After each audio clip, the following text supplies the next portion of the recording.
and welcome to the series of Basics of MBBS। मेरा नाम doctor Arya है और इस सीरीज़ में हम बात करेंगे कुछ ऐसी बेसिक चीज़ों के बारे में जो हर एक MBBS, BAMS और BHMS के स्टूडेंट के लिए बहुत एसेंशियल है। आज के इस एपिसोड में हम बात कर रहे हैं ब्लड इन्वेस्टिगेशंस, क्योंकि बहुत बार ऐसा होता है कि हमारे पास कोई पेशेंट आता है तो हम उसे एडवाइस नहीं कर पाते या फिर हमें पता नहीं चलता कि इसे कौन सी ब्लड इन्वेस्टिगेशन हमें एडवाइस करनी चाहिए। ओके, तो आज के इस एपिसोड में हम ब्लड इन्वेस्टिगेशन के बारे में पढ़ेंगे। तो स्टार्ट करने से पहले मैं एक छोटा सा इंट्रोडक्शन दूंगी। पहले मैं बताऊंगी तुम्हें टेस्ट का नाम, फिर मैं तुम्हें उसकी नॉर्मल रेंज बताऊंगी, हाई लेवल में क्या होता है, लो लेवल में क्या होता है और हमें कब कब वो टेस्ट कराने चाहिए। ठीक है, तो सबसे पहला जो है हमारे पास वो है CBC। ओके, CBC जो है कंप्लीट ब्लड काउंट, ये बहुत कॉमन होता है। इसके कंपोनेंट्स की अगर मैं बात करूं तो इसमें होते हैं WBC, RBC, haemoglobin and platelet count. अब नॉर्मल रेंज की अगर मैं बात करूं तो WBC की जो नॉर्मल रेंज है that is around 4000 to 11,000। RBC की है 4.5 to 6 मिलियन। हीमोग्लोबिन की अगर मैं मेल की बात करूं तो it is 13 to 17 and females की अगर मैं बात करूं तो 12 to 15। प्लेटलेट्स की नॉर्मल काउंट है 1.5 to 4 lakhs। अब पहले हम बात करेंगे हाई लेवल की। अगर WBC का लेवल हाई है, हमें ब्लड इन्वेस्टिगेशन में दिख रहा है कि WBC का जो लेवल है वो हाई है, तो we can suspect any infection या फिर ल्यूकेमिया। अगर RBC का लेवल हाई है, this indicates that there is polycythaemia vera. अगर प्लेटलेट्स का लेवल हाई है, this indicates there is thrombocytosis. Now अगर लो लेवल्स हैं, WBC का लेवल लो है, it can be any viral infection और बोन मैरो सप्रेशन। RBC का level कम है, it can be due to anaemia और आयरन और B12 डेफिशिएंसी। प्लेटलेट का लेवल कम है तो डेंगू या फिर ब्लीडिंग डिसऑर्डर हो सकता है। अब CBC हम कब कब करवाएंगे? अगर पेशेंट तुम्हारे पास आया, उसको फीवर हो रहा है या फिर बहुत थकान हो रही है, फटीग हो रही है, तब करवाओगे। ब्लड लॉस हुआ है, कोई इन्फेक्शन हुआ है पेशेंट को, तब करवाओगे। और मेनली हमें कोई जब सर्जरी करनी होती है तो उसकी पहले प्री स्क्रीनिंग के लिए हम ये करवाते हैं। दूसरा है हीमोग्लोबिन। अब हीमोग्लोबिन की नॉर्मल रेंज मैंने तुम्हें बताई, मेल्स में होती है 13 to 17 और फीमेल्स में होती है 12 to 15, राइट। अगर इसका हाई लेवल है तो it can be due to any dehydration, COPD का पेशेंट हो सकता है या फिर वो जो पेशेंट है वो एक स्मोकर हो सकता है, उसमें लेवल हाई रहता है। लो लेवल कब कब रहता है? अगर पेशेंट को अनीमिया है, बहुत ज़्यादा ब्लड लॉस हुआ है या उसको कोई किडनी से रिलेटेड बीमारी है। अब हीमोग्लोबिन लेवल तुम कब टेस्ट करवाओगे? मेनली जब तुम्हें जानना हो कि पेशेंट का ब्लड लेवल क्या है, पेशेंट को कहीं अनीमिया तो नहीं है, तब तुम करवाओगे। न्यूट्रिशनल अनीमिया के केस में करवाओगे। अगर पेशेंट बोलता है कि मुझे चलते चलते बहुत थकान हो जाती है, मैं ज़्यादा चल नहीं पाता, फटीग का जो केस है उसमें कराओगे। या फिर अगर पेशेंट प्रेग्नेंट है, प्रेगनेंसी में भी तुम्हें हीमोग्लोबिन चेक कराना है। या फिर अगर जो पेशेंट है उसकी जो स्किन है बहुत ज़्यादा पेल हो रही है, पेल मतलब क्या होता है, पीली पीली जो स्किन है वो दिखने लगी है तुम्हें। ठीक है, तो ये तो था हीमोग्लोबिन के बारे में। नेक्स्ट तुम पढ़ोगे इरेथ्रोसाइट सेडिमेंटेशन रेट। ठीक है, ये जो होता है ये एक इन्फ्लेमेशन डिटेक्ट करता है, तुम्हारी बॉडी में कोई इन्फ्लेमेशन तो नहीं है। नॉर्मल रेंज की अगर मैं बात करूं तो मेन में होता है 0 to 15 और वुमेन में होता है 0 to 20। हाई लेवल्स इसमें किस किस में मिल सकते हैं? अगर पेशेंट को ट्यूबरकुलोसिस है, र्यूमेटॉइड आर्थराइटिस है और ऑटो इम्यून डिजीज़ है। लो लेवल्स तुम्हें मिलते हैं पॉलीसाइथीमिया में और सिकल सेल अनीमिया में। अब तुम इसे कब कब करवाओगे? अगर पेशेंट को बहुत लंबे समय से बुखार चल रहा है तब करवाओगे।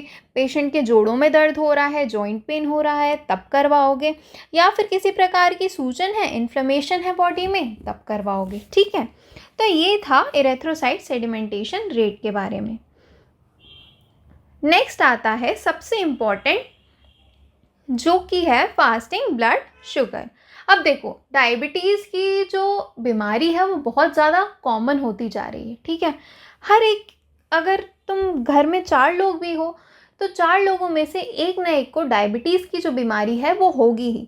तो इसीलिए इसकी स्क्रीनिंग करते रहना घर में भी बहुत ज़्यादा ज़रूरी होता है। अगर मैं नॉर्मल रेंज की बात करूँ तो नॉर्मल रेंज जो होता है 70 to 100 mg/dl होता है। हाई लेवल्स कहाँ कहाँ दिखेंगे? हाई लेवल्स तुम्हें दिखेंगे अगर पेशेंट डायबिटिक है, स्ट्रेस बहुत ज़्यादा लेता है, या फिर उसे कुशिंग सिंड्रोम है, ठीक है। लो लेवल तुम कब सस्पेक्ट करोगे? अगर उसका इंसुलिन ओवरडोज हो गया है, फास्टिंग कर रहा है, या फिर उसको एडिसन्स डिजीज़ है। कब कब तुम फास्टिंग ब्लड शुगर करवाओगे? अगर डायबिटीज़ की डायग्नोसिस तुम्हें करनी है, अगर पेशेंट तुम्हें बोल रहा है कि डॉक्टर साहब मेरा ना वेट लॉस बहुत ज़्यादा हो रहा है, मेरे जो कपड़े हैं वो बहुत ढीले होते जा रहे हैं, तब तुम उसका जो है वो फास्टिंग ब्लड शुगर करवाओगे। अगर पेशेंट तुम्हें बोल रहा है कि मुझे बहुत धुंधला धुंधला दिखता है आजकल, जैसे कि ब्लड विजन है उसका, तब करवाओगे। या फिर उसको बहुत ही फ्रीक्वेंट यूरिनेशन है, क्योंकि ये सारे बहुत ही क्लासिकल सिम्टम्स होते हैं डायबिटीज़ के, ठीक है। नेक्स्ट आता है तुम्हारा लिवर फंक्शन टेस्ट। अब लिवर फंक्शन टेस्ट के कंपोनेंट्स क्या क्या होते हैं? कंपोनेंट्स होते हैं तुम्हारे ALT, AST, ALP, bilirubin and albumin, ठीक है।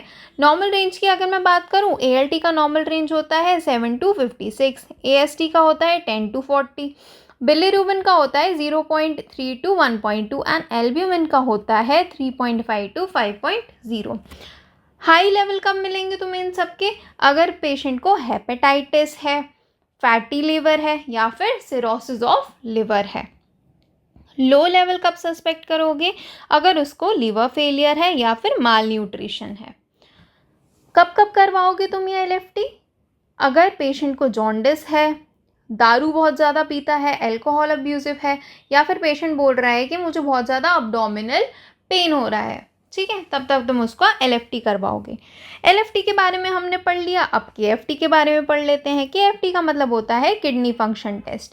किडनी फंक्शन टेस्ट की कंपोनेंट्स क्या क्या होते हैं? Creatinine, blood urea nitrogen, uric acid. Normal range की अगर मैं बात करूँ, क्रिएटिनिन का नॉर्मल रेंज होता है 0.6 to 1.2, ठीक है, और ब्लड यूरिया नाइट्रोजन का क्या होता है 7 to 20। हाई लेवल कब कब देखने को मिलेंगे तुम्हें? अगर पेशेंट की किडनी फेलियर है, डिहाइड्रेशन है, या फिर उसको कोई भी यूरिनरी ट्रैक्ट इन्फेक्शन या यूरिनरी ट्रैक्ट ब्लॉकेज है, तब। लो लेवल्स कब कब देखने मिलेंगे? अगर पेशेंट में मसल वेस्टिंग है या फिर उसको कोई लिवर डिजीज़ है। कब करवाओगे तुम KFT? अगर पेशेंट को एडीमा है, उसका ब्लड प्रेशर जो है वो बहुत ज़्यादा हाई रहता है, अगर उसको डायबिटीज़ है तब करवाओगे, या फिर उसको अगर यूरिन से रिलेटेड कोई भी समस्या आ रही है तब तुम उसका KFT कराओगे। दूसरी चीज़ जो तुम्हें पढ़नी है वो है थायराइड स्टिमुलेटिंग हार्मोन, ठीक है। ये भी एक बहुत ही ज़्यादा कॉमन चीज़ हो गई है आजकल के ज़माने में।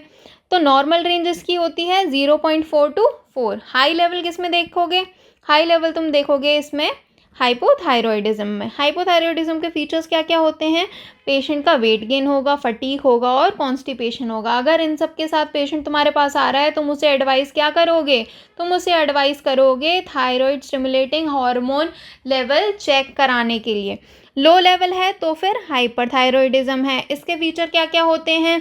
वेट लॉस होता है, एंजाइटी होते हैं और ट्रेमर्स आते हैं। कब कब करवाओगे तुम TSH? अगर पेशेंट बोल रहा है कि मेरा जो है वो वज़न या तो बहुत ज़्यादा बढ़ रहा है या तो बहुत ज़्यादा कम हो रहा है, उस केस में कराओगे। अगर कोई महिला पेशेंट आ रही है और वो बोल रही है कि मेरे जो पीरियड्स हैं वो रेगुलर नहीं आ रहे हैं, तब तुम उसका TSH करवाओगे। या फिर कोई पेशेंट तुम्हारे पास आ रहा है कि उसको बहुत ज़्यादा हेयर लॉस हो रहा है, तब तुम उसका TSH लेवल चेक कराओगे। दूसरी चीज़ जो हमारे पास आती है वो आती है CRP, that is C reactive protein. C reactive protein की जो नॉर्मल रेंज है that is less than 1। High level कब कब देखने को मिलेंगे? अगर किसी पेशेंट को इन्फेक्शन है, इन्फ्लेमेशन है या फिर हार्ट डिजीज़ है, इसमें तुम्हें हाई लेवल देखने को मिलेंगे। लो लेवल्स कब कब देखने को मिलेंगे? लो लेवल्स का मतलब होता है कि कोई भी एक्टिव इन्फ्लेमेशन नहीं है। कब कराओगे तुम ये सी रिएक्टिव प्रोटीन? जब कोई ऑटो इम्यून डिजीज़ है या फिर पोस्ट सर्जरी कोई भी कॉम्प्लिकेशन आ रहा है, तब तुम ये करवाओगे। नेक्स्ट आता है विटामिन डी का टेस्ट। विटामिन डी की नॉर्मल रेंज क्या होती है? 20 to 50। हाई लेवल किस में देखने को मिलते हैं? जब ओवरडोज कर देते हैं। डॉक्टर ने बोला एक विटामिन डी की टैबलेट खानी है, अब तुम चार एक साथ खा रहे हो तो क्या होगा? तुम्हें ओवरडोज होगा, राइट? तो ओवरडोज जब होता है तो हाई लेवल। लो लेवल में क्या होता है? लो लेवल में जो बोन्स होती हैं वो वीक हो जाती हैं, मसल पेन होने लगता है, ठीक है? कब कब करवाओगे? अगर पेशेंट ने बोला सर मैं तो चल नहीं पाता ज़्यादा और मेरे जो जोड़ों में बहुत ज़्यादा दर्द होता है मेरे, ठीक है, बोन पेन अगर होता है पेशेंट को, तब करवाओगे। पेशेंट बोल रहा है कि डॉक्टर साहब मैं तो बहुत ज़्यादा थक जाता हूँ, तब तुम उसे कराओगे, ठीक है? या फिर अगर उसका जो कैल्शियम लेवल है वो लो है, तब तुम उसका ये टेस्ट कराओगे। नेक्स्ट जो मैं तुम्हें बताने वाली हूँ वो है सीरम कैल्शियम के बारे में। अब सीरम कैल्शियम की जो नॉर्मल रेंज है वो है 8.5 to 10.5। हाई लेवल कब कब देखने को मिलता है? अगर पेशेंट को कोई बोन कैंसर है या फिर हाइपर पैराथायरॉयडिज्म है। लो लेवल कब देखोगे? अगर उसको विटामिन डी की डेफिशिएंसी है या फिर किडनी से रिलेटेड कोई भी समस्या है। कब करवाओगे? पेशेंट बोलेगा कि मेरी मसल्स में जो है बहुत ज़्यादा दर्द हो रहा है, मांसपेशी में मेरे बहुत ज़्यादा दर्द हो रहा है, या फिर मेरी जो हड्डियां हैं उसमें बहुत ज़्यादा दर्द हो रहा है, या फिर पेशेंट को टिंगलिंग सेंसेशन हो रही है। टिंगलिंग सेंसेशन का मतलब होता है कि पेशेंट को ऐसा लगता है कि उसकी बॉडी पे कुछ कीड़े केचुए जैसे कुछ रेंग रहे हैं, ठीक है, या फिर चींटियों जैसे कुछ रेंग रहे हैं, नॉट कीड़े केचुए, जस्ट रिमेंबर चींटियों जैसा कुछ रेंग रहा है, क्रॉल कर रहा है। नेक्स्ट, डायबिटीज़ की जब हमने बात की, हमने HbA1c की बात छोड़ दी थी। HbA1c का नॉर्मल रेंज होता है लेस देन 5.7। अब अगर बंदा प्री डायबिटिक है तो ये वाली जो रेंज होती है इसमें तुम बंदे को बचा सकते हो डायबिटिक बनने से, ठीक है, लेकिन अगर इस वाली रेंज में भी आके तुम नहीं सुधरे और मीठा खाते रहे तो बंदा जो है वो डायबिटिक हो जाएगा, ठीक है। प्री डायबिटिक क्या होता है? प्री डायबिटिक रेंज जो होती है हमारी 5.7 to 6.4 होती है। अब बंदे ने क्या किया? बंदा नहीं माना और बहुत ज़्यादा स्वीट्स खाने लगा, ठीक है। उसने बोला अभी तो गणेश चतुर्थी है, अभी तो मैं मोदक खाऊंगा, ठीक है। तो वो नहीं माना तुम्हारी बात और वो डायबिटिक की रेंज में एंटर कर गया। डायबिटिक की रेंज क्या होती है? दैट इज़ मोर देन और इक्वल टू 6.5। हाई लेवल किस में देखते हैं? जब बंदा तुम्हारी बात नहीं मान रहा था, ठीक है, मोदक खाएगा क्योंकि वो तो। लो लेवल किस में देखते हैं? जब उसको हाइपोग्लाइसीमिया है। कब कराओगे? मेनली जब हमें डायबिटीज़ सस्पेक्ट हम कर रहे हैं तब HbA1c का लेवल जो है वो हम चेक कराएंगे, क्योंकि ये बहुत एक्यूरेट होता है डायबिटीज़ की डायग्नोसिस करने के लिए। इसलिए मॉरल ऑफ द स्टोरी ये है कि मोदक खाने चाहिए, ठीक है। नेक्स्ट जो तुम्हारा है वो है सीरम इलेक्ट्रोलाइट। सीरम इलेक्ट्रोलाइट जो है उसमें 3 कंपोनेंट होते हैं, सोडियम, पोटेशियम और क्लोराइड। सोडियम की नॉर्मल रेंज होती है 135 to 145। पोटेशियम की नॉर्मल रेंज होती है 3.5 to 5.0। क्लोराइड की होती है 96 to 106। हाई लेवल कब देखने को मिलेंगे? बंदे को अगर डिहाइड्रेशन है या फिर किडनी से रिलेटेड कोई समस्या है। लो लेवल कब देखने मिलेंगे? अगर वो बहुत ज़्यादा उल्टी कर रहा है, डायरिया हो रहा है, उसको दस्त लग रहे हैं या फिर कोई फ्लूइड लॉस हो रहा है। कब कराओगे? पेशेंट को, अगर पेशेंट जो है तुम्हारे साथ वीकनेस में आया है, कन्फ्यूजन है उसको, या फिर हार्ट या फिर किडनी रिलेटेड अगर उसको कोई इश्यूज़ हैं तब कराओगे। नेक्स्ट आता है तुम्हारा सीरम फेरेटिन। फेरेटिन का मतलब होता है आयरन। नॉर्मल रेंज क्या होती है? नॉर्मल रेंज मेन में होती है 24 to 336, फीमेल्स में होती है 11 to 307। हाई लेवल्स कब देखने को मिलेंगे? अगर हीमोक्रोमेटोसिस है या फिर कोई लीवर रिलेटेड डिजीज़ है। लो लेवल कब देखने को मिलेंगे? अगर पेशेंट को आयरन डेफिशिएंसी अनीमिया है। कब करवाओगे आयरन डेफिशिएंसी अनीमिया? जब तुम सस्पेक्ट कर रहे हो, पेशेंट को थकान हो रही है तब, या फिर बाल बहुत झड़ रहे हैं तब कराओगे। नेक्स्ट हमारे पास आती है lipid profile. Okay, lipid profile जो है वो बहुत इंपॉर्टेंट है, क्योंकि कोलेस्ट्रॉल जो है वो आजकल हर किसी का बढ़ता जा रहा है। हर लोग जो हैं वो आजकल इतना जंक फूड खा रहे हैं जिसकी वजह से जो कोलेस्ट्रॉल लेवल है वो बहुत ज़्यादा बढ़ता जा रहा है। भाई जंक फूड तुम खाओ, लेकिन हफ्ते में एक बार खाओ, ठीक है, हफ्ते में एक बार बस जंक फूड खाओ, ज़्यादा जंक फूड नहीं खाना चाहिए। हालांकि मैं बहुत जंक फूड खाती हूँ लेकिन फिर भी नहीं खाना चाहिए, it's very bad. Normal range की अगर मैं बात करूँ, टोटल कोलेस्ट्रॉल का नॉर्मल रेंज होता है लेस देन 200। HDL की अगर मैं बात करूँ तो it should be more than 40। Low density lipid की अगर मैं बात करूँ less than 100। Triglyceride less than 150। High level कब कब देखोगे? हार्ट अटैक आने वाला है बंदे को तब देखोगे, एथेरोस्क्लेरोसिस में देखोगे। इसमें क्या होता है, जो कोलेस्ट्रॉल होता है वो तुम्हारी जो ब्लड वेसल्स हैं वहाँ पे जाके जम जाता है। समझ में आ रही है तुम्हारे? उसकी वजह से जो तुम्हारा ब्लड फ्लो होता है ना वो बहुत कम हो जाता है, ब्लड फ्लो का लेवल बहुत कम हो जाता है। इसीलिए बाहर का खाना नहीं खाना है, ठीक है। लो लेवल्स कहाँ का देखोगे? अगर उसको हार्ट अटैक का रिस्क है। कब कराओगे? ये तुम तब कराओगे जब तुम्हारे पास कोई एक ओबीस पेशेंट आया है, पेशेंट को डायबिटीज़ हो रही है, या फिर तुम्हें कोई हार्ट डिजीज़ सस्पेक्टेड है कि इसको कोई हार्ट डिजीज़ हो सकती है, तब कराओगे। नेक्स्ट आता है तुम्हारा प्रोथ्रोम्बिन टाइम। प्रोथ्रोम्बिन टाइम की नॉर्मल रेंज होती है 11 to 13.5 सेकेंड्स। हाई लेवल कहाँ कहाँ देखने को मिलेंगे? अगर लिवर डिजीज़ है, विटामिन के डेफिशिएंसी है, या फिर ब्लड थिनर का ओवरडोज हो गया है। लो लेवल कब कब देखने को मिलेंगे? अगर अबनॉर्मल क्लॉटिंग का रिस्क है। कब करवाओगे? ब्लीडिंग डिसऑर्डर में, सर्जरी के पहले, और या फिर तुम वारफरिन मॉनिटरिंग कर रहे हो तब। डी डाइमर टेस्ट जो है नॉर्मल रेंज इसकी होती है 0.5। हाई लेवल्स कहाँ कहाँ देखने को मिलेंगे? ब्लड क्लॉट है, डीवीटी है, डी वेनस थ्रोम्बोसिस है, या फिर पल्मोनरी एम्बोलिज्म है तब। कब कराओगे? जब तुम्हें दिख रहा है कि जो पेशेंट है उसके पैर बहुत सूज रहे हैं, लेग स्वेलिंग हो रही है, छाती में दर्द हो रहा है, चेस्ट पेन हो रही है, सांस लेने में तकलीफ हो रही है, शॉर्टनेस ऑफ ब्रेथ अगर पेशेंट को हो रही है तो तुम उसका डी डाइमर लेवल टेस्ट कराओगे। नेक्स्ट आता है तुम्हारा विडाल टेस्ट। विडाल टेस्ट जो है वो तुम सभी को पता है, जो कि हम यूज़ करते हैं टाइफॉइड फीवर के लिए। कब कराओगे? पेशेंट को बहुत दिनों तक बुखार अगर चलता ही आ रहा है तब कराओगे, अब्डोमिनल पेन उसे हो रहा है तब कराओगे, और डायरिया में भी तुम करा लोगे। नेक्स्ट है तुम्हारा एएसओ टाइटर। एएसओ टाइटर की जो नॉर्मल रेंज है वो है तुम्हारी लेस देन 200। हाई लेवल कहाँ कहाँ देखने को मिलेंगे? हाई लेवल तुम्हें देखने को मिलेंगे रूमेटिक फीवर में और थ्रोट इन्फेक्शन में, ठीक है। कब कराओगे? पेशेंट को जॉइंट पेन हो रहा है, जोड़ों में दर्द हो रहा है, सोर थ्रोट है, या फिर कोई रूमेटिक डिजीज़ तुम्हें ऐसा लग रहा है कि कि उस पेशेंट को कोई रूमेटिक डिजीज़ है, तब कराओगे। नेक्स्ट आता है तुम्हारा प्रोकैल्सिटोनिन। प्रोकैल्सिटोनिन की जो नॉर्मल रेंज है वो है 0.1। हाई लेवल कब सस्पेक्ट करोगे? जब कोई बैक्टीरियल इन्फेक्शन है या फिर सेप्सिस है। लो लेवल कहाँ देखोगे? लो लेवल जो है वो नॉर्मल होता है, या फिर कोई वायरल इन्फेक्शन हो सकता है। कब कराओगे? जब तुम्हें फीवर हो रहा है, जब पेशेंट को फीवर हो रहा है और तुम्हें लग रहा है कि इसको कोई ब्लड इन्फेक्शन जैसे कि सेप्सिस भी है, तब तुम इसे करवाओगे। नेक्स्ट है ट्रोपोनिन। अब देखो ट्रोपोनिन की जो नॉर्मल रेंज है वो है लेस देन 0.04। हाई लेवल कहाँ देखने को मिलेगा? हार्ट अटैक में और कार्डियक इंजरी में। लो लेवल नॉर्मल होता है। कब कराओगे? पेशेंट जो है बोल रहा है डॉक्टर साहब छाती में पेन हो रहा है, छाती में दर्द हो रहा है, तब कराओगे। और या फिर अगर कोई सस्पेक्टेड हार्ट अटैक है तब कराओगे, ठीक है। नेक्स्ट जो तुम्हारे पास आता है वो है serum uric acid. Uric acid का लेवल हम क्यों टेस्ट कराते हैं?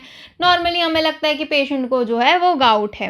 नॉर्मल रेंज क्या होती है? मेल की अगर मैं बात करूँ 3.5 to 7 होती है, फीमेल्स की बात करूँ तो 2.4 to 6 होती है। हाई लेवल कहाँ का सस्पेक्ट करोगे? पेशेंट को अगर गाउट है, किडनी स्टोन है, पथरी हो रही है, रीनल फेलियर हो रहा है, तब। लो लेवल अगर उसको कोई लीवर से रिलेटेड समस्या है तब। कब कराओगे? जॉइंट पेन हो रहा है अगर पेशेंट को, तब कराओगे। और अगर तुम्हें लग रहा है कि पेशेंट को जो है गाउट होने वाला है तब कराओगे, ठीक है। तो this was all about the blood investigation. ये थी सारी ब्लड इन्वेस्टिगेशन जो कि तुम्हें पता होनी चाहिए। And I hope the video was good and you are able to understand what I said, ठीक है।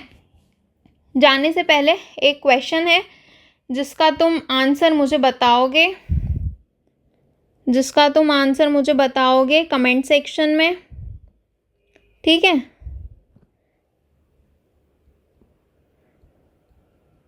आंसर तुम मुझे कमेंट सेक्शन में बताओगे, और प्लीज़ सब्सक्राइब कर